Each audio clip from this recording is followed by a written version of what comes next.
여러분 행복하십니까? 우리의 행복의 근원이 무엇이죠? 이유가 무엇입니까? 여러분 이 새벽에 어떻게 나오셨습니까? 나오는 길이 어떠셨습니까? 피곤하고 지치셨습니까? 아니면 뭔가 기대하고 행복한 마음이 있으셨습니까? 저는 특별 새벽기를 준비하면서 새벽에 이렇게 나오면서 이 앞에서 늘 일찍 와서 기도를 하는데요. 되게 감사하는 마음이 많이 들었어요. 하나님, 눈을 떠서 갈 수 있는 곳이 있다는 것, 또한 가장 먼저 하나님을 찾을 수 있다는 것이 얼마나 감사한지 몰랐습니다. 그리고 그렇게 생각했어요. 하나님, 오늘 특별 새벽 기도회인데 많이 안 나오면 어떡하죠? 저 혼자 있으면 어떡하죠? 이런 기도를 하면서 하나님께 이런 마음을 주셨어요. 혼자도 괜찮다. 저는 제 스스로 부심이 강하거든요. 하나님이 찾으시는 그 한 사람, 그 사람이 내가 되면 된다라는 마음이 있어요. 그래서 숫자에 크고 많고 적음에 크게 연연하지 않습니다. 그러나 중요한 것은 내가 하나님 나를 보고 계신다는 그 사실이 너무나 좋아서 하나님이 나를 보고 얼마나 기뻐하실까 이런 마음이 제 안에 가득해요. 여러분, 하나님은 우리 한 사람 한 사람 우리를 보고 계심을 믿으시길 바랍니다. 그리고 다른 사람도 보고 계시지만 특별히 나를 주목하여 보고 계세요. 내 마음의 중심이 하나님을 향하여 어떻게 서 있는지, 그리고 얼마만큼 하나님을 기대하며 바라고 있는지를 보고 계신다는 것입니다. 오늘 아브라함에 대해서 말씀을 준비하면서 아브라함을 너무나 많이 들었어요, 우리가. 그죠? 가장 성경에 자주 등장하는 사람이기도 하고 설교의 제목 가운데 가장 많이 등장하는 사람이기도 합니다. 구약 성경에는 234번, 신약 성경에는 74회, 말 그대로 성경에 약 300번 이상 등장하는 인물이 아브라함입니다. 구약에서는 16권의 책에서 아브라함에 대한 이야기를 하고 있고요. 신약에서는 11권의 책이 아브라함을 언급하고 있습니다. 그는 동시에 아랍인과 유대인의 조상이며 성경은 그를 하나님을 믿는 모든 믿음의 조상이라고 기록하고 있습니다. 아브라함이 살았던 바벨론의 페르시아 항에 있는 그 우르라는 지역은 고대에서 가장 화려했던 도시였습니다. 여러분 도시 문화가 어떠한지 우리가 좀 느껴보면 알잖아요. 참 좋잖아요. 떠나고 싶은 마음이 별로 없어요. 많은 남성들이 귀농하고자 합니다. 나이를 좀 먹으면 자연인으로 돌아가고자 하는데 대부분 아내의 말은 혼자 가라고. 혼자 가긴 싫죠. 같이 가고 싶은데 혼자 가라고 해요. 여러분 뭔가 푸르른 꿈을 하고 귀농을 하고 싶은데 혼자 가기는 좀 괴롭습니다. 그런데 이 화려한 도시에서 편안함을 다 버리고 하나님께서 이렇게 아브라함에게 나타나셔서 너는 내가 지시할 땅으로 가라 이렇게 말씀을 하세요. 이 말씀을 받았을 때 그 심정이 어땠을까 잠시 생각을 해보았습니다. 아브라함은 우르 땅에서 약 75년간을 살았어요. 75년을 살면서 아버지라는 소리를 한 번도 들어본 적이 없는 사람이었어요. 자식이 없었죠. 그런데 사도행전 7장 2절을 보니까 스데반은 아브라함을 이렇게 이야기를 합니다. 우리 조상 아브라함이 하란에 있기 전에 메소포타미아에 있을 때 영광의 하나님이 그에게 나타나셨다. 아브라함은 하나님의 영광을 경험한 사람이에요. 도시 문화 속에서 어떻게 경험했는지 아무것도 기록되어 있지 않지만 하나님이 부르실 때 일어나 나갈 만한 그러한 하나님의 임재를 경험했다는 것이에요. 여러분 하나님께서 우리를 부르실 때는 그만한 은혜를 주시고 부르신다는 사실을 기억하시길 바랍니다. 마치 생고구마처럼 믿지도 않았는데 너 내가 부를 테니까 너 이쪽으로 가, 약속의 땅으로 가거라라고 부르시지 않는다는 거예요. 아브라함의 과거사는 알 수가 없지만 영광의 하나님이 그에게 임했고 그 영광의 하나님과의 충분한 교제를 통해 하나님의 부르심에 대한 마음이 있었다는 것이죠. 여러분 우리는 우연찮게 갑작스럽게 누군가가 찾아와서 나에게 교회에서 봉사 좀 해주십시오라고 말하지 않아요. 내 마음속에 먼저 울림이 있어요. 이제 좀 봉사할 때가 됐는데 내가 하나님 은혜를 많이 받았는데 어떻게 하면 좋지? 라고 할 때 누군가가 찾아와서 집사님 이거 좀 해주세요. 누구누구 성도님 이거 좀 해주세요라고 이야기를 하지 아무 생각이 없는 백지 상태에서는 누가 이야기도 하지 않습니다. 여러분 언제나 은혜가 먼저입니다. 그렇지 않습니까? 하나님께서는 이미 은혜를 주시고 그 이후에 무엇인가를 맡겨주시는 것이에요. 여러분 맡겨주실 때는 이미 내게 하나님께서 그것들을 감당할 수 있는 능력 또한 주셨음을 믿으시길 바랍니다. 영광의 하나님이 아브라함에게 임재했습니다. 그 임재를 경험한 이후에 그는 하나님의 부르심에 순종합니다. 창세기 12장 1절의 말씀은 이렇게 되어 있어요. 적어놨는데 안 보이네요.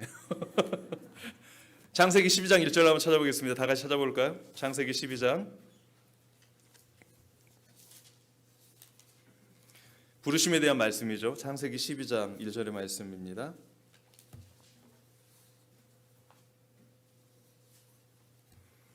같이 읽어보겠습니다. 여호와께서 아브라함에게 이르시되 너는 너의 고향과 친척과 아버지의 집을 떠나 내가 내게 보여줄 땅으로 가라. 2절도 내가 너로 큰 민족을 이루고 내게 복을 주어 내 이름을 창대하게 하리니 너는 복이 될지라. 3절 너를 축복하는 자에게는 내가 복을 내리고 너를 저주하는 자에게는 내가 저주하리니 땅의 모든 족속이 너로 말미암아 복을 얻을 것이라. 4절 이에 아브라함이 여호와의 말씀을 따라갔고 롯도 그와 함께 갔으며 아브라함이 하란을 떠날 때 75세였더라. 아멘. 하나님께서 자녀가 없었던 75세의 아브라함에게 나타나셔서 첫 번째 하셨던 말씀이 고향을 떠나라. 그리고 너를 큰 민족을 이루게 해주며 내 이름을 창대케 해주겠다. 여러분 제가 입장을 바꿔서 생각해 봤다면 자식이 한 명도 없었는데 큰 민족을 이루어 주시겠다고 말씀하세요. 얼마만큼 큰 믿음이 있었을까요? 그런데 그 말씀을 아브라함은 받았다. 말씀을 따라갔다라고 이야기를 하고 있습니다. 저는 이곳에서 이 말씀 속에서 한 가지 발견하는 사실은 하나님께서는 우리의 작은 믿음을 크게 보신다는 거예요.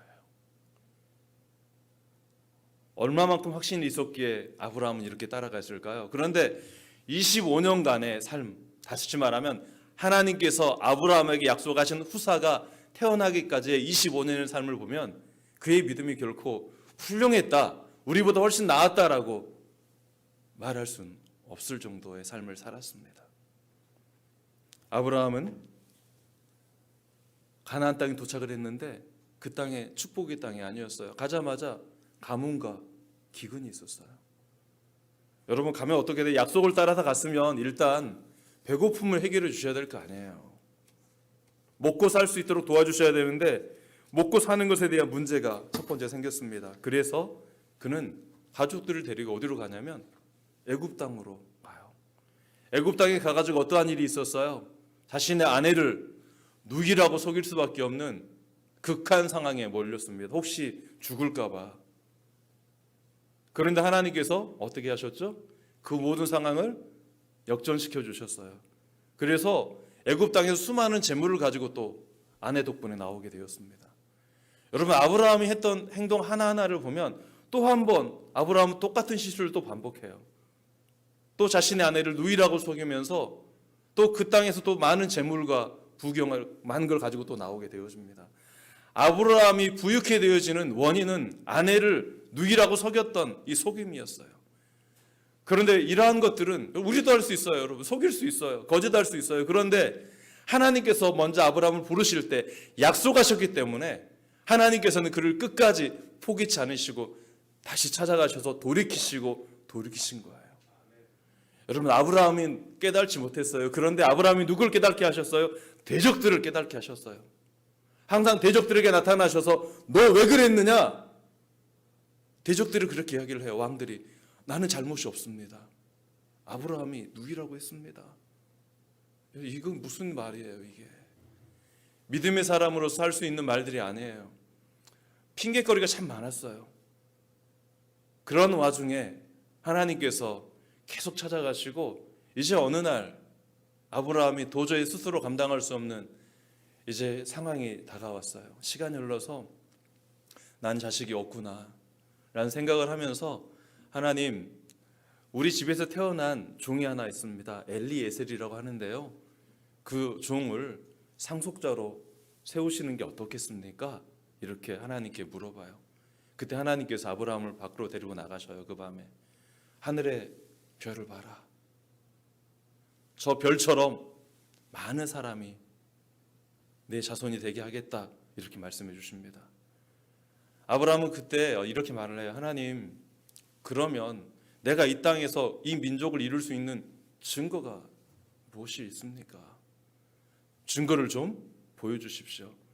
이제는 하늘의 별을 보고서 하나님의 말씀을 믿고 싶은 마음이 그날은 별로 없었어요. 점점 믿음이, 여러분, 시간이 갈수록 떨어지지 믿음이 좋아지진 않았던 것 같아요. 그래서 그날 하나님께서 이렇게 말씀해 주십니다. 내가 너와 그러면 언약을 세우겠다. 네가 나에게 제물을, 번제를 드려라. 이렇게 하자 그날 아브라함이 수많은 동물을 잡아서 쪼갭니다. 쪼갠 다음에 번제물 잡은 동물로 이렇게 길을 만들어요. 이렇게 길을 만들고 이쪽에 오른쪽, 왼쪽 갈라서 이렇게 놓은 다음에 이 길을 지나가는 게 당시의 고대의 언약이었어요. 언약을 맺은 당사자, 누가 언약을 맺어요? 하나님과 아브라함이 언약을 맺었어요. 원래는 정상적인 계약은 어떻게 됩니까? 찢어진 이 동물들 사이로 하나님과 아브라함이 손을 잡고 이렇게 걸어가면 되는 거예요. 만약에 약속을 어기면 누군가 한 사람은 이렇게 동물처럼 찢어질 것이다. 산산이 찢어질 것이다 라는 거예요. 그러한 약속이 암시가 되어 있어요. 근데 그날 밤에 하나님께서 아브라함을 재우십니다. 그리고 하나님께서 친히 그 동물의 갈라진 틈 사이에 내려오셔서 그곳을 이렇게 지나가셔요. 누가 지나가신다고요?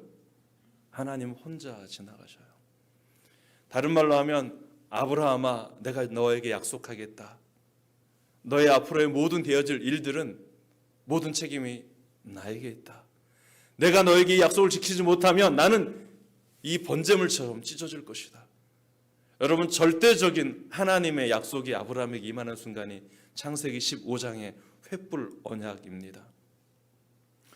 우리는 늘 이러한 사람들이에요. 하나님의 약속을 받고 살아가지만 받은 은혜가 순간순간 많이 있지만 우리의 실패에도 불구하고 하나님은 늘 찾아오셔서 우리에게 은혜를 주시건만 오늘도 하나님께 나와 하나님 분명하게 좀 보여주세요 라고 말하는 사람들이에요. 하나님 분명하게 약속을 좀 해주세요. 내가 믿을 수 있는 증거를 보여주세요 라고 말하고 있어요. 여러분, 하나님은 우리 이런 간구를 외면하지 않으세요. 왜냐하면 우리에게 이걸 보여주셔야지 또 우리가 한 걸음 나아갈 수 있다는 사실을 아셨거든요. 그리고 아브라함은 그 하나님이 그 번제에 찢어진 동물 사이를 지나가시는 모습을 보았습니다. 그리고 하나님께서 내가 너에게 이렇게 행하겠다라고 분명하게 말씀해 주셨어요. 그리고 나서 시간이 흘렀습니다.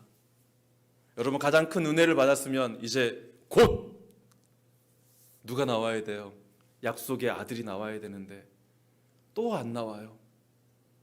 그런데 시간이 지나면서 이제 아내의 경수가 끊어져서 출산을 할 수, 임신을 할 수 없는 지경에 이르렀습니다. 그때의 나이가 약 85세. 그때 아내가 하는 이야기가 있어요. 여보, 내가 이제 임신을 할 수 없어요. 내 여종 하갈을 당신이 치유해서 후사를 얻으세요. 여러분, 아브라함이 생각하기에 아내의 말은 어때요? 상당히 일리가 있는 말이에요. 여러분, 사람이 보기에는 필경 바르나 사망의 길이 있습니다. 아브라함의 이 한 번의 실수가 어떠한 일을 일어나게 됐냐면 지금까지도 아랍 민족과 유대 민족, 이스라엘은 끊임없이 전쟁을 통해서 서로를 죽고 죽이는 사망의 길을 가고 있어요. 가장 큰 이슬람, 종교적으로 3대 종교가 되었어요. 하나님을 믿는 사람 그리스도인들과 알라를 믿는 이슬람들이 여전히 대립하고 있습니다. 여러분, 이러한 것들이 이제 아브라함의 큰 실수였는데요. 그런데 하나님께서 또 찾아오세요. 이제는 아브라함이 하갈을 낳은 이후에는 13년간 하나님의 임재를 경험하지 못합니다. 하나님이 나타나지 않으셨어요. 왜? 너무나 큰 하나님의 은혜를 보여주셨는데 친히 내가 너와 함께 하겠다고 직접적으로 눈으로 증거를 보여주셨음에도 불구하고 아브라함은 또다시 인간적인 눈으로 자신의 실수를 반복하게 되었습니다. 그리고 13년 뒤에 하나님께서 나타나셔서 또 아브라함에게 찾아오셔서 99세가 되는 그날 우리가 잘 알고 있는 사건이 일어나죠. 다음 해 잉태할 것이다. 그리고 사라는 기적적으로 잉태를 하고 이삭을 낳습니다. 이제부터 여러분 이 아브라함의 하나님과의 동행이 시작된 것은 바로 이때부터예요. 25년간 끊임없이 갈등하고 실패하고 좌절하고 마음속에 하나님의 임재를 감히 구할 수 없을 정도로 부끄러운 삶을 살았던 사람이 바로 아브라함이었습니다. 그런데 약속을 그대로 수용하고 이삭이 태어나자 그때부터 비로소 웃으며 살아갈 수가 있었어요. 여러분 하나님을 생각하면 웃음이 나오십니까? 여러분의 인생 속에 임하신 하나님 임재를 생각하시면 기쁘십니까? 우리가 웃을 수 있다는 건 이미 은혜를 누리고 있다는 사실임을 고백하시길 바랍니다. 내가 순간순간 웃을 수 있어요. 누구 때문에? 하나님 때문에. 그렇다면 나는 믿음의 사람인 거예요. 아브라함이 웃으며 살 수 있을 때까지는 수많은 시련이 있었어요. 어려움들이 있었어요. 그런데 우리는 어느 순간부터인가 하나님을 생각하고 웃을 수 있는 사람이 되었어요. 여러분 이미 우리는 이삭을 출생한 사람들이에요. 그리고 우리는 누구라고 부르냐면 성경은 아브라함의 후손들이라고 불러요. 저도 아브라함의 후손, 여러분도 아브라함의 후손들이에요. 아브라함에게 행하셨던 약속은 다 누구의 약속이에요? 이제 다 나의 약속, 우리의 약속이 되어지는 것입니다. 아브라함이 이제는 하나님께서 도저히 이해할 수 없는 명령을 내리시는데 너무 담담하게 이제 그 일을 행합니다. 아브라함아, 너의 사랑하는 독자 이삭을 나에게 번제로 바쳐라 라고 이야기를 했을 때 아브라함이 하나님께 단 한마디도 말하지 않아요. 하나님 무슨 말이세요? 이렇게 말하지 않아요. 즉시 성경을 보면 그렇게 말해요. 하나님께서 말씀하시자 아브라함이 즉시 짐을 꾸려서 아들을 데리고 2박 3일의 여정을 떠납니다. 모리아산을 향해서. 이제는 의심이 없어요. 왜 의심이 없어요? 하나님과 함께 살아왔던 25년의 생애, 이제 이삭을 낳은 이후에 10년 이상의 생애를 살아보니까 하나님께서 말씀하시는 것은 분명히 이루어진다는 사실을 믿기 때문이에요. 여러분 믿으십니까? 하나님이 말씀하시면 하나님이 이루시는 거예요. 내가 말하는 것을 이루는 게 아니라 하나님께서 나에게 말씀하신 것들은 하나님이 이루시는 것입니다. 하나님이 나와 함께 하시면 여러분 인생의 모든 문제는 해결이 되어집니다. 하나님께서 우리와 동행해 주시겠다 말씀하셨어요. 그리고 2박 3일의 여정 동안 아브라함은 이삭을 데리고 쭉 여행을 합니다. 그리고 모리아산 위에 이제 번제를 드리기 위해 올라갔을 때 종들에게 그런 이야기를 하리요. 종들에게 이렇게 말합니다. 아브라함이 너희는 나귀와 함께 여기서 기다려라. 내가 아이와 함께 저기 가서 경배하고 너희에게 돌아오리라. 이 말 한마디 속에 담겨진 의미가 여러 가지가 있습니다. 아브라함은 하나님을 신뢰했는데요. 먼저 이삭을 죽이더라도 하나님은 살리실 것이다. 왜냐하면 유일한 후사이기 때문에. 무엇을 더 믿었어요? 약속을 주시는 하나님을 더 신뢰한 거예요. 약속으로 받은 후사를 귀히 여긴 게 아니라 여러분 우리가 소유하고 있는 것을 귀히 여기면 안 돼요. 누구를 더 귀히 여겨야 돼요? 그것을 주신 분을 귀히 여겨야 돼요. 아브라함이 믿음이 하나님께 인정받을 수 있었던 것은 하나님을 존귀케 여겼기 때문임을 믿으시길 바랍니다.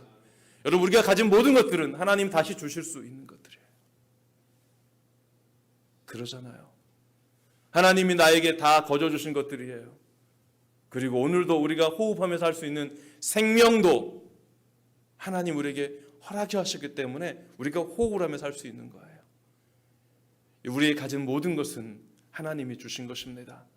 하나님께서 말씀하실 때 우리가 할 수 있는 것은 단 한 가지예요. 모든 것을 주신 하나님을 신뢰하며 믿음의 걸음을 한 걸음씩 걸을 때 우리는 비로소 하나님과 행복한 동행을 할 수 있는 것입니다. 의심하지 않았어요, 이제는. 그래서 이제 하나님께서는 이러한 모든 행위를 보시면서 너는 믿음의 거장이요 믿음의 조상이 될 만한 자격을 갖추었다. 그리고 수많은 후손들이 그를 그렇게 인정하며 살게 되었습니다. 아브라함의 삶은 우리의 삶의 축소판입니다. 여러분, 우리는 지금 어디를 가고 있습니까? 모리아 산을 향해서 혹시 가고 있는 분이 계십니까? 여러분, 괜찮습니다. 그곳에 여호와 이레의 하나님의 예비하심이 있습니다. 우리가 가는 모든 땅은 여러분 하나님께서 약속하신 약속의 땅이요 모리아 산과 같은 여호와 이레의 준비하시는 하나님이 계시는 곳입니다. 이제 여러분 한 주간 삶의 자리로 돌아가십시오. 가정으로 돌아가시고 여러분 직장으로 돌아가시고 기업으로 돌아가셔서 하나님께서 예비하셔 놓으신 풍성한 은혜를 누리는 한 주간 되시기를 간절히 축원합니다. 이 시간 함께 잠깐 기도할 때